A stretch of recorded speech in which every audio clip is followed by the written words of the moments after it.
All right. Well, I'm glad to be joined by Peter Mork, founding partner of Edina-based Capital Partners, and an investment platform that includes ownership and management of industrial properties, industrial building development, and property management services.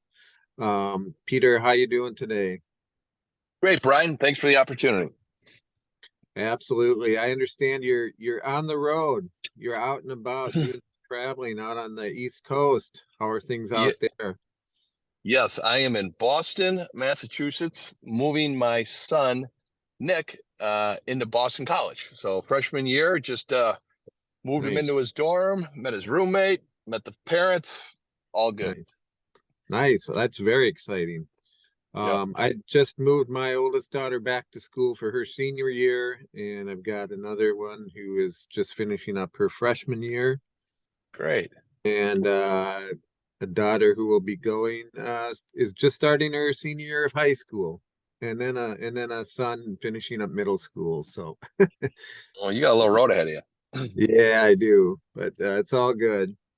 For sure. Um, hey, Peter, I was wondering, so if you could just talk a little bit about you've been busy lately. I know we've been chatting about some of the developments you're doing, some of the leases that have been signed, things like that. But I wonder if you could just start out by telling us a little bit about yourself and how you got into this line of work in commercial real estate.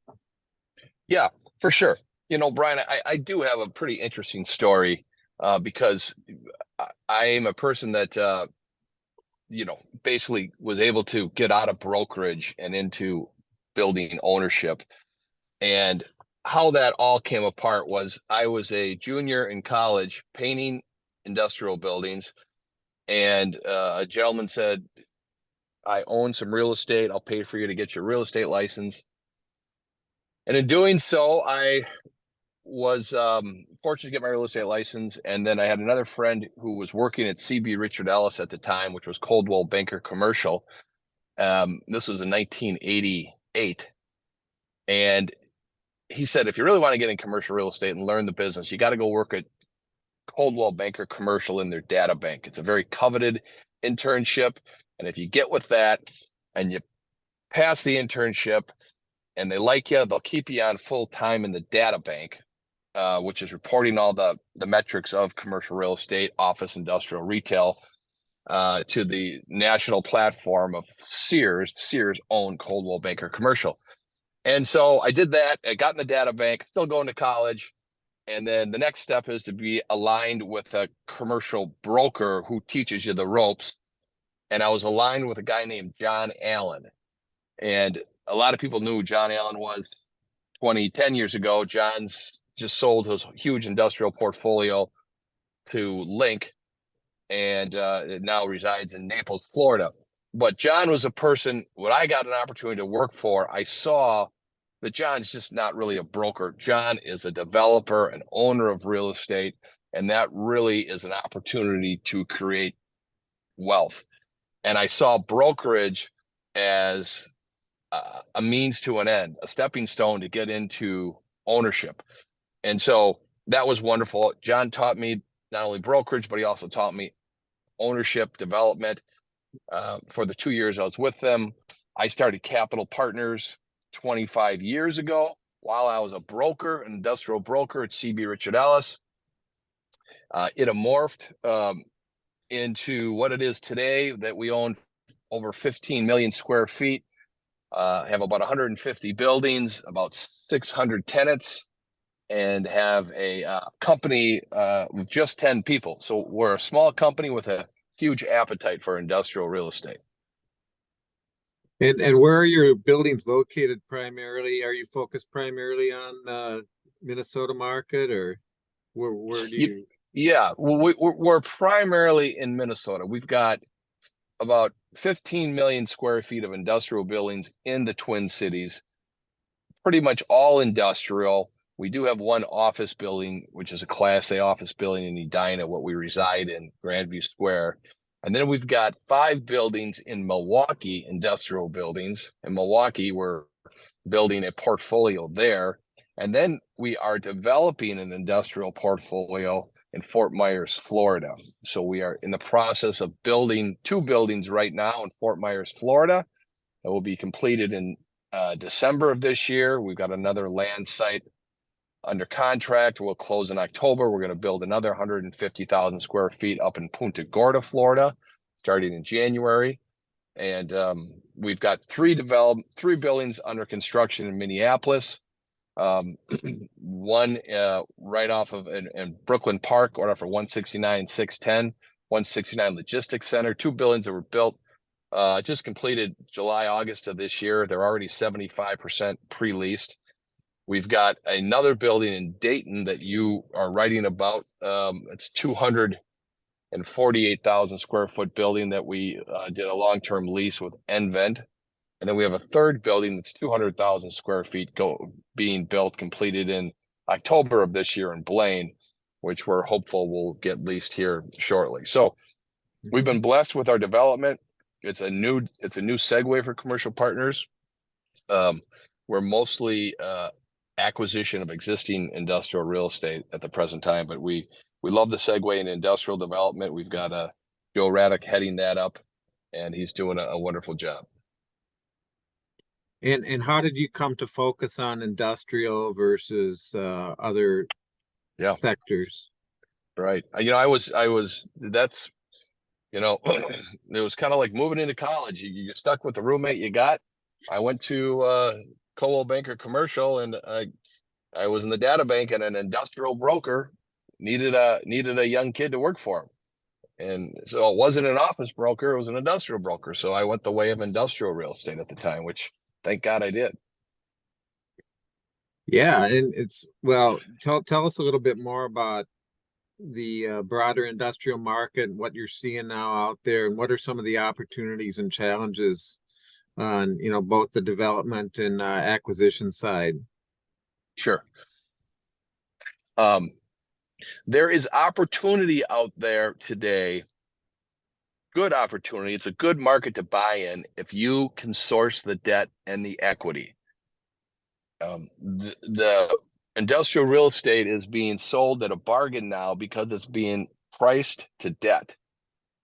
And debt has gone up with interest rates going up, 300 plus basis points. So, for example, the price of a building that was $130 a foot a year ago today is worth $100 a foot, plus or minus. So there's a 25% plus or minus swing in value, only because debt has increased. The building hasn't changed, the tenants haven't changed, the income hasn't changed. All it's changed is the cost to buy the building, hence the value of the building's gone down. Now, if you're a believer that the price of debt is going to go down during your hold period, which people are saying is going to be the case in the next 24 to 36 months, we are going to see interest rates coming down.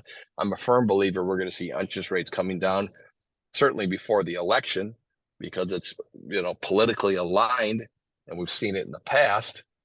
So debt will come down, and just by that fact alone, your buildings will be worth more. So there's opportunity that way. The challenges are, it's very difficult to get debt today. Very difficult. The banks are pretty much hands down. We have closed on 2 portfolios in the last 6 months, totaling about 3 million square feet. We bought Artis's A building portfolio and B building portfolio. And we have a recap done of a PCCP portfolio that we own, that we are in the current throes of recapping it, meaning we are not only the seller, but we're going to buy out our existing joint venture partner and replace it with a new joint venture partner that we do business with, and Capital Partners is going to stay in with equity on the purchase. So I'm in the throes right now of finding debt, and my nephew Bill Mork with JLL sources all of our debt for us, does a great job. And he he told me 3 weeks ago on the call, he's like, Peter, we're not going to find bank debt. They're just not going to finance this acquisition, which I found hard to believe because I've done so much with so many banks. He said it's all going to be institutional debt, life company debt, pension funds, what have you. So I even challenged him and made phone calls with him to numerous relationships I have in the banking world about this portfolio that's right down the middle of the fairway. It's great industrial real estate. It's fully leased. We've owned it for 6 years. This is going to perform. And these banks said, we would love to lend on it, but we can't. We just can't. They're being, constrained by, the government's constraints they're putting on these banks, and their deposits have to be increased, and they have to have higher matching funds. And it's sad. It's a really sad time for debt. So in the past, where you maybe just a matter of you find a good opportunity, you pick up the phone, you call your favorite banker, and you can work out a deal. Now you have to be more creative, sounds like. Yeah. I always used to say, I can always find the debt. I can always find the equity for a good deal. The problem is finding a good deal. But today it's different. I could find a good deal. I could find the equity for a good deal. Can I find the debt? And if you're a seller in today's market, you got to question why. Why are you selling industrial real estate in today's market? Only really if you need to. And some of these owners need to. They need to, it's called a round. Basically do a round trip. They need to close out the fund. It's time to move on. They're getting pressures from their committee to do so, and they're going to post a win. They're going to make a profit on the transaction. But if they just wait another 24 months, it can be so much more lucrative. So it is what it is. So sales will be dropping off. Sales have dropped off significantly. They're going to continue to drop off until debt stabilizes. We get some direction about where interest rates are going, that they've hit the top and they're going to start, at least leveling out or coming down. At that time, then, we understand where the market is. But right now, debt is so hard to get. You have to, you have to find debt. Is the 3-year and the 5-year money on institutional debt is basically all been used. This is coming again from my nephew, Bill. He's saying, they've already placed that money. So longer term debt, 7 and 10-year money is out there, but you need to hold that asset for that long, because the cost to sell earlier with your defeasance fee, or even a lockout will not allow it to occur. So it's really matching the debt now with your hold period and making sure your hold period can find debt. And a 5-year hold period today is very difficult to find debt or less. Sure.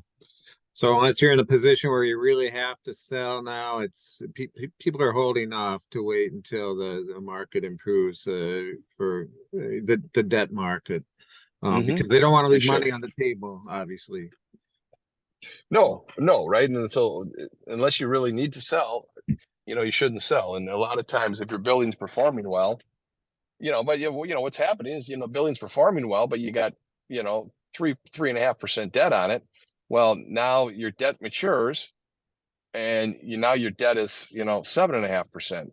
So maybe the building's not going to perform well because maybe you're leveraged up there to 80%. So then you're in a position to need to sell, unless you're okay feeding the deal until debt comes down. Well, you're finding tenants, or you said you're 75% leased on these recent projects that Brian, I tell you, and that's really interesting. I've been doing this for 35 years. I've been in commercial real estate for 35 years, and I've never remember a time where the investment sales market is so off, and it's not because of what we call the spaces market is so strong, and tenant demand is there. Absorption is positive. And so rents are going up. We're able to increase our annual bumps on rents to 4% or greater. We're mark to market. When a tenant renews, they're probably looking at a 20 to 30% increase in their lease rate, which is a lot. And so the market is strong, absorption is strong, supply is off, right? Because it's difficult to do development now because the land prices are too high, debt's too costly, and it's too difficult to find debt. You know, to go to find speculative construction debt, you know, which is now a swear word, you know, but in the past it was easy to get. So you've got this again, this inverted curve where you got a vacancy rate in the market of around 3%. You've got 12 to 15 million square feet of demand out there. You've got new construction of around, in this past year, about 6 million. I would say probably 4.5 to 5 million's already been leased. You don't really have much new construction on the books for 2024 to speak of. I think we'll probably see 2 to 4 million square feet.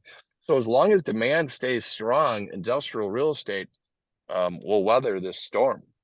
But again, it sounds like you see sales maybe picking up next year as we you know, the interest rate environment maybe will hopefully be a little more favorable and things of that nature. Yeah. I think we got to get through this election. I think the election itself will bring debt's going to come down before the election. So I think you know, starting in 2025, things should start normalizing, and we'll see more activity. I think if you can, you know, hold off till 2025, you know, after the second quarter of 2025, I think it's going to be, cap rates are going to come down, you know, hopefully a couple hundred basis points, and pricing will be back to where it was, you know, this pre-inflation run. All right. Well, we'll see what happens. Yep. Interesting times we're living in.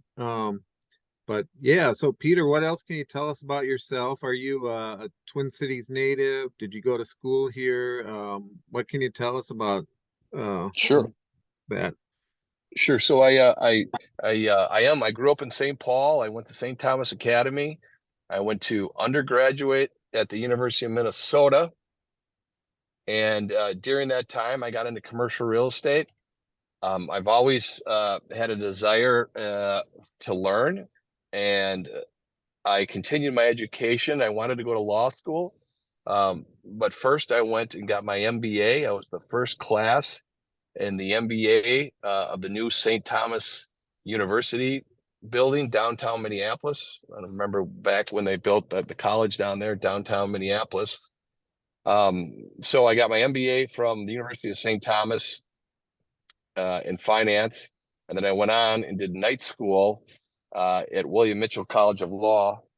I got my law degree in 3 years while working at commercial real estate during the day, and passed the bar, but really didn't have a desire to practice law because I was enjoying commercial real estate so much, and I just thought that was a better career for me. So I'm married with 2 kids. One just graduated from Marquette and one's going to Boston College. So I'm an empty nester. I love duck hunting. I love boating. I love boating down in Florida. I got a place down in Florida, so I do a lot of ocean boating, and I like to play ice hockey. Oh, nice. Nice. Did you play hockey in high school or college or anything like that, or just? Yeah. Just it's kind of I still skate. I skate a couple times a week in Minnesota, and I play down in Florida. But I did not play college hockey or varsity hockey in high school. Okay. So well, cool. Just keeps me in shape. Nice. Well, you've got a lot of stuff going on there. So before I let you go, can you talk a little bit about what are your plans for Capital Partners going forward? Do you see more expansion into other parts of the country, or just kind of what are you thinking kind of longer term? Sure. I think Capital Partners, we've got, like I said, um, we're blessed because we've got 4 incredible property managers that handle our whole portfolio. We're maybe the second or third largest property management firm in the Twin Cities, which is, quite amazing with just the size we are, and how, in the old days, property management was, you had to go to Colliers or CBRE or Northmark. Those are the big players.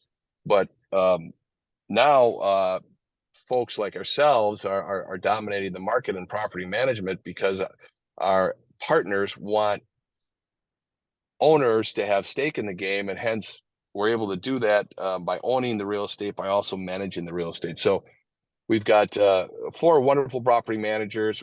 We got Ron Patzer, who's been with me for 30 years, an ex-CBRE employee, overseeing the property management and the asset management. I've got a wonderful partner in Jason Simic. So he and I own the company and manage the company. IC Capital Partners, continuing to grow.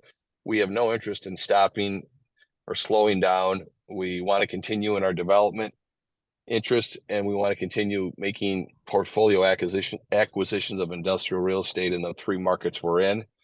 I don't know if we're going to go to another market. If we did, we'd certainly spend a lot of time underwriting it and understanding it before we do so.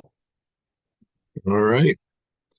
Well, good luck to you, Peter. Thanks for taking some time to chat. Enjoy the rest of your time out east, and so let's stay in touch.